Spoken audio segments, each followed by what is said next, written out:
Justiça Federal condena senador Lindbergh Farias por improbidade administrativa. Acordo entre Boeing e Embraer é suspenso pela segunda vez por decisão da Justiça de São Paulo. STJ substitui prisão de ex-procurador-geral de Justiça do Rio de Janeiro por medidas cautelares. Presos beneficiados pelo saidão de Natal começam a deixar a prisão amanhã de manhã. Eles têm aquele momento de repensar aquilo que fizeram, e às vezes impensadamente. Fim de ano pode significar mais dinheiro no bolso com as horas extras ou então uma boa folga. Mas é bom ficar atento às regras.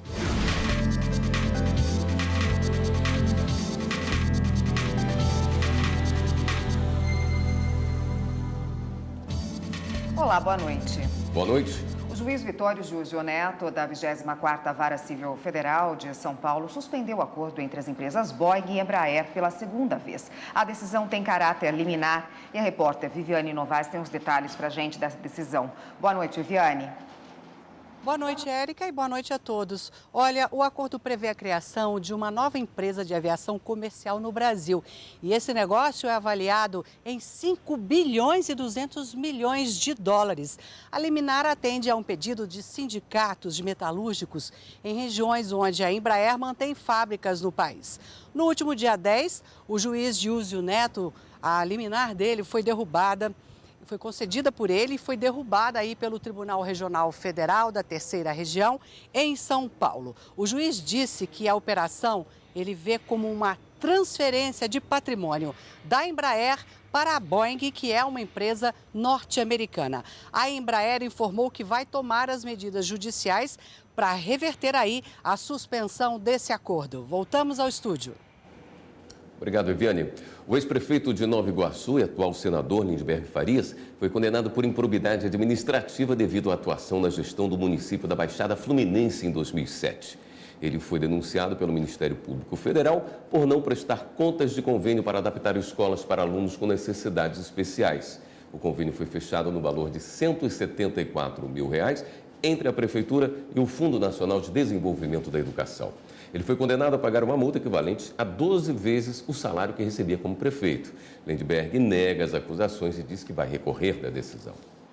A Justiça condenou por improbidade administrativa Ricardo Salles, ex-secretário estadual de São Paulo e futuro ministro do Meio Ambiente do governo federal. Salles é acusado pelo Ministério Público de fraudar processo do Plano de Manejo da Área de Proteção Ambiental da Várzea do Rio Tietê em 2016, quando estava à frente da pasta do Meio Ambiente. A decisão é da terceira vara da Fazenda Pública da capital, que determinou a suspensão dos direitos políticos de Salles por 3 anos, além do pagamento de multa civil em um valor equivalente a 2 vezes a remuneração mensal recebida no cargo de secretário e a proibição de contratar com o poder público ou receber benefícios ou incentivos fiscais ou creditícios, direta ou indiretamente. Ricardo Salles disse que a própria sentença reconhece que não houve dano ambiental e que vai recorrer da decisão. O ministro do Superior Tribunal de Justiça substitui prisão de ex-procurador-geral de Justiça do Rio de Janeiro por medidas cautelares. Cláudio Soares Lopes é acusado de receber pagamento indevido para dar proteção às atividades ilícitas da organização criminosa liderada pelo ex-governador Sérgio Cabral, investigado em uma das fases da Operação Lava Jato. No pedido de liberdade ao STJ, a defesa do ex-procurador-geral de Justiça do Rio de Janeiro apontou que a prisão não foi fundamentada e que o suposto crime ocorreu quando Cláudio Soares Lopes ainda era procurador, cargo que não é ocupado por ele desde 2012. O ministro Sebastião Reis Júnior, relator do caso no STJ, disse que não viu elementos concretos que justificassem a prisão. O magistrado destacou ainda que não houve indicativo de que o réu tenha cometido o crime novamente. No lugar da prisão, o ministro estabeleceu que o acusado deve comparecer em juízo, não pode manter contato com os demais investigados do caso, deve ser suspenso de função pública e não pode se ausentar da comarca e do país. O Superior Tribunal de Justiça revoga a prisão preventiva do ex-governador de Mato Grosso do Sul, André Putinelli. A ministra Laurita Vaz deferiu o pedido de liberdade do ex-governador do Mato Grosso do Sul e do filho dele, presos pela Polícia Federal em julho deste ano. Segundo o Ministério Público Federal, André Putinelli e André Putinelli Júnior participaram de um esquema criminoso de corrupção passiva e lavagem de dinheiro. O Instituto Ícone de Ensino Jurídico, fundado pelo filho do ex-governador, teria sido usado para intermediar o pagamento de propinas. Ao reconsiderar decisão anterior que havia indeferido o pedido da defesa, a relatora no STJ explicou que o intervalo entre a prisão e o momento atual comporta essa revisão. Segundo a ministra Laurita Vaz, o risco de reiteração nos mesmos crimes já se enfraqueceu, seja pelo decurso do tempo ou pelo noticiado encerramento das atividades do Instituto utilizado para dar legitimidade aos valores adquiridos de forma espúria. A relatora condicionou a soltura à proibição de manter contato com os demais investigados e à suspensão do exercício de função pública. Pai e filho também ficam proibidos de exercer atividade de natureza econômica relacionada à prática dos delitos, além de estarem sujeitos a outras medidas cautelares a serem especificadas pelo juízo de primeiro grau. André Putinelli foi governador do Mato Grosso do Sul entre 2007 e 2014. Conta alta. Em alguns estados brasileiros, as tarifas são mesmo mais caras, mas tem muitos casos de cobrança indevida. O Ministério Público conseguiu suspender a redução do prazo que os consumidores têm para reclamar das contas de luz. Bem que a Agência Nacional de Energia Elétrica tentou, mas a pedido do Ministério Público, a Justiça Federal em São Paulo suspendeu o trecho de uma norma que reduzia para 3 anos o tempo em que clientes de todo o país têm para reclamar das contas de luz. Em 2017, o MPF já havia recomendado à agência que revisse a regra. A resolução da ANEEL contrariava a decisão do Superior Tribunal de Justiça, que já havia determinado o prazo de 10 anos para o consumidor pedir a devolução de valores cobrados excessivamente em tarifas dos serviços públicos. E daqui a pouco, hora extra ou folga de fim de ano. Se o trabalho é intenso o tempo inteiro e a empresa trabalha com prazos o tempo inteiro, a folga ela vai custar caro.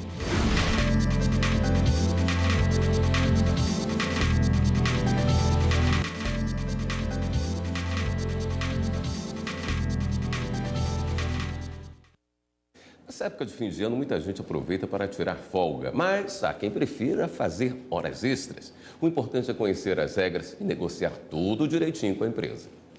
Quem não gosta de mais dinheiro no bolso com as horas extras? Prefiro horas extras. Por quê? Porque na empresa que eu trabalho, a hora extra é valorizada. Hora extra paga. Acho que é melhor. Ou o banco de horas normal, porém com salário maior.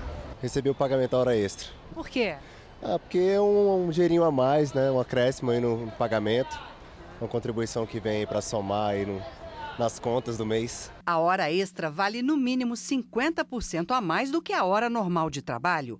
Mas se for cumprida no dia de repouso semanal, aí o valor dobra. O limite de horas extras por dia é de 2 horas, mas pode chegar a 4 horas se o serviço for inadiável ou, se não for feito, causar prejuízo para a empresa. Aquele que trabalha, por exemplo, na estocagem de frios no supermercado, que eventualmente já fez 2 horas extras, que é o limite padrão, imagine que ele esteja guardando a entrega de mercadorias perecíveis, por exemplo, frios.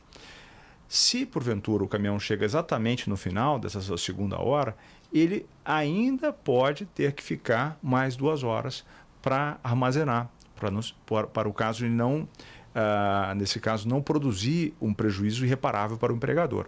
Um outro exemplo que também é muito citado é o exemplo da concretagem na construção civil. Então, o sujeito não pode parar o trabalho no meio, porque isto, naturalmente, levaria à perda desse material, né? O cimento iria secar e no dia seguinte não teria como retomar o trabalho. A lei também permite a compensação das horas extras. Ela pode ser feita por negociação coletiva ou então por um acordo entre patrão e empregado, o que varia o tempo para a empresa fazer a compensação. A compensação mensal é aquela que pode ser, segundo a CLT, celebrada até mesmo de forma tácita, sem que as partes manifestem, mesmo verbalmente, a sua vontade. A segunda forma de compensação é a compensação semestral. Essa compensação semestral, aquela então, portanto, em que o trabalhador realiza horas extras e compensa em um prazo de até 6 meses, essa compensação necessariamente tem que ser firmada por meio de um acordo expresso, seja individual, seja coletivo. E, por fim, nós temos a compensação anual. Esta, de acordo com as novas regras, necessariamente tem que ser objeto de uma negociação coletiva. Então, tem que ser um acordo entre a empresa e o sindicato ou entre 2 sindicatos. Pagar a hora extra ou fazer a compensação? Esta especialista em recursos humanos diz que a empresa deve avaliar o que é mais vantajoso. Existem empresas que têm demandas, né, mais intensas no final do ano, mas que às vezes no início do ano para ela já está mais tranquilo. Então, provavelmente, para essa empresa, vai custar menos ela dar folga para o funcionário. No mês seguinte, tem até 6 meses para compensar essa folga.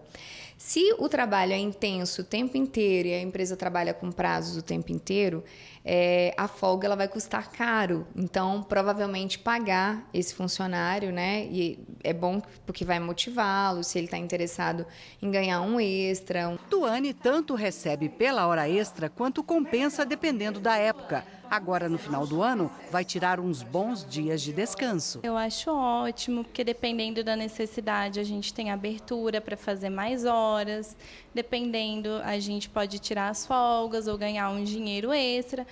Acho que tudo pode ser combinado com a diretoria conforme a necessidade de cada trabalhador. Justiça Federal é competente para julgar fraude em financiamento bancário para a compra de moto. O entendimento é do Superior Tribunal de Justiça. A terceira sessão do STJ reafirmou jurisprudência do tribunal e entendeu que a apuração de fraude em financiamento é de competência da Justiça Federal, uma vez que também é um crime contra o sistema financeiro do país. O juiz estadual que analisou o caso em segunda instância determinou o envio do processo para a Justiça Federal maranhense, sob a justificativa de que o delito se encaixa na lei que define os crimes contra o sistema financeiro nacional. Mas o Ministério Público Federal discordou do argumento. Mas para o relator do recurso no Superior Tribunal de Justiça, ministro Joel Ilan Paciornik, foi seguida a jurisprudência do STJ, no sentido de que o crime tipificado no artigo 19 da Lei 7.492, de 86, não exige para a sua configuração efetivo ou potencial abalo ao sistema financeiro. A Corte optou por uma interpretação mais próxima da literalidade da norma. Começou hoje o recesso forense. Os prazos processuais no Supremo Tribunal Federal estão suspensos de hoje até o dia 31 de janeiro de 2019. No recesso forense, de 20 de dezembro a 6 de janeiro, não haverá expediente na Secretaria do Tribunal, ficando estabelecido plantão judicial para o recebimento de pedidos urgentes. Nesse período, o protocolo de petições e processos será admitido por meio exclusivamente eletrônico. Os casos urgentes serão encaminhados diretamente para análise do presidente da Corte, ministro Dias Toffoli. Dos dias 7 a 31 de janeiro, o atendimento ao público será de 1 da tarde às 6 da tarde e não haverá plantão nos dias 25 de dezembro e 1º de janeiro. O expediente do recesso forense está estabelecido na portaria 236 de 2018. E daqui a pouco, presos beneficiados pelo saidão de Natal começam a deixar a prisão nesta sexta. Somente os presos do regime semiaberto e que tiveram bom comportamento têm direito aos saidões.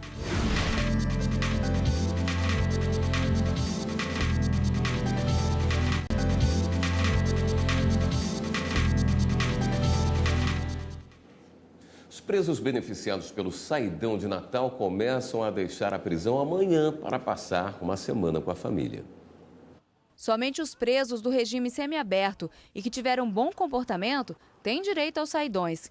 Geralmente, eles são liberados em 5 datas comemorativas durante o ano: Natal, Ano Novo, Páscoa, Dia das Mães, Dia dos Pais e Finados.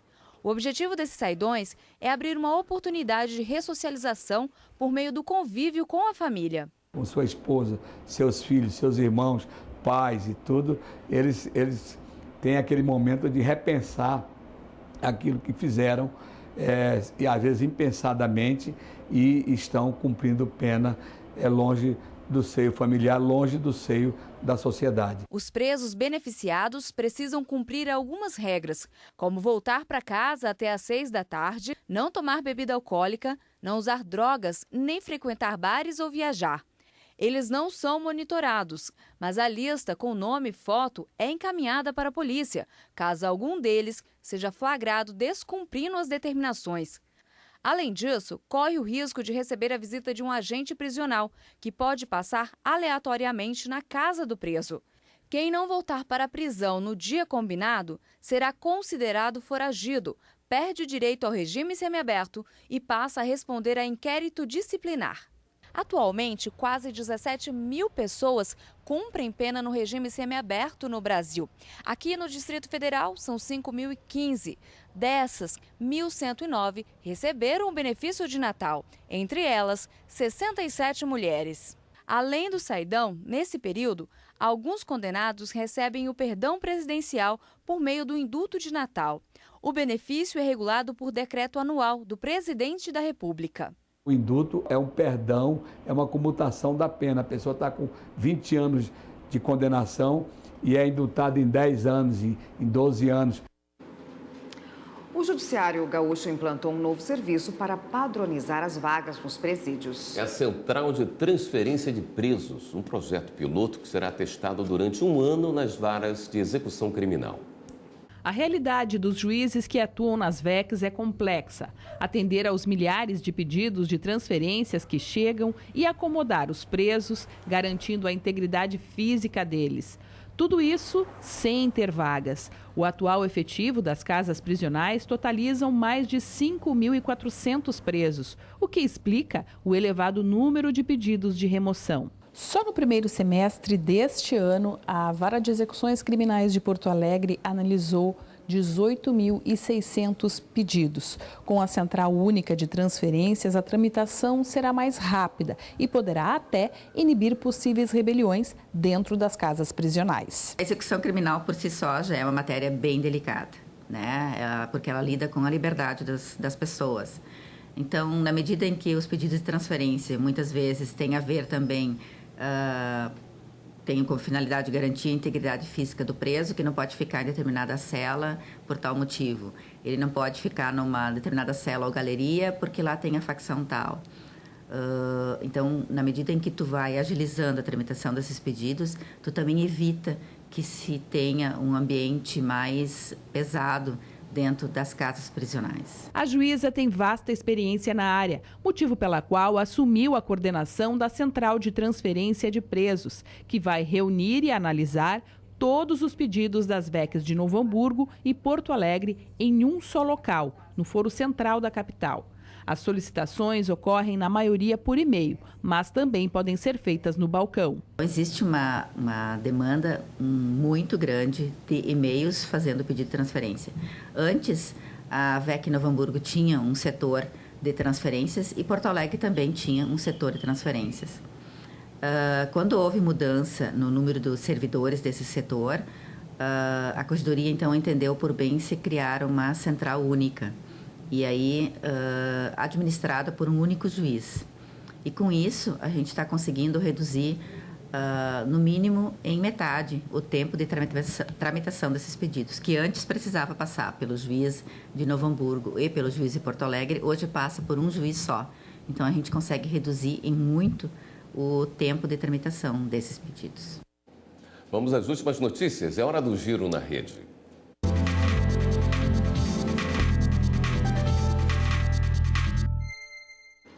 Quem está hoje na redação do Jornal da Justiça é a Fernanda Porto. Vamos falar com ela. Boa noite, Fernanda. Conta pra gente quais são as últimas notícias. Boa noite, Érica. Boa noite, William. Boa noite a todos que nos acompanham. A gente começa o giro de hoje falando que o ministro do STF, Celso de Mello, concedeu habeas corpus que invalida portaria do Ministério da Justiça que determinava expulsão de holandês condenado por tráfico de drogas. Na decisão, o ministro explicou que o estrangeiro tem direito subjetivo na permanência do país por ter filho brasileiro, menor de idade e dependente do pai. Ainda falando sobre o STF, a ministra Carmen Lúcia negou seguimento à ação que questionava a lei que trata sobre transferência de presos para presídios de segurança máxima. A ação foi proposta pelo Instituto Anjos da Liberdade, uma ONG que luta pelos direitos de detentos. Na decisão, a ministra Carmen Lúcia ressaltou que a ONG não tem legitimidade para questionar a lei por não ser uma entidade de classe, como determina a Constituição Federal.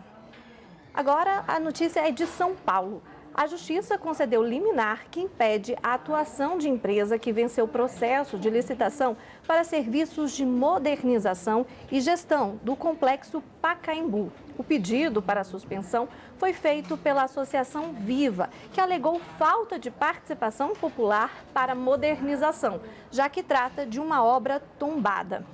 E no Rio Grande do Sul foi deflagrada uma operação para apurar desvio de dinheiro do Esporte Clube Internacional.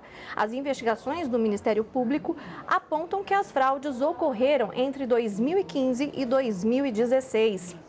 Agora, falo sobre Goiás. 9 pessoas foram presas suspeitas de integrar facção criminosa. Há pelo menos 10 meses, o grupo vem sendo investigado pela Polícia Civil.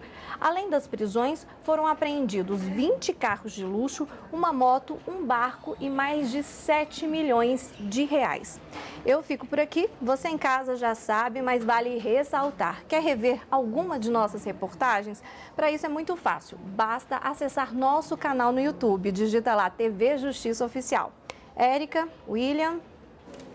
Obrigado, Fernanda. E a TV Justiça preparou vídeos especiais para esse fim de ano. Ao longo da nossa programação e nas redes sociais, você assiste a produção completa. A mensagem faz um convite para que a gente possa refletir sobre o papel de cada um na sociedade. Confira. Deixa eu aventar lá.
E o Jornal da Justiça, segunda edição de hoje, fica por aqui. Uma boa noite. Boa noite para você. Continue com a programação da TV Justiça e a gente se encontra amanhã.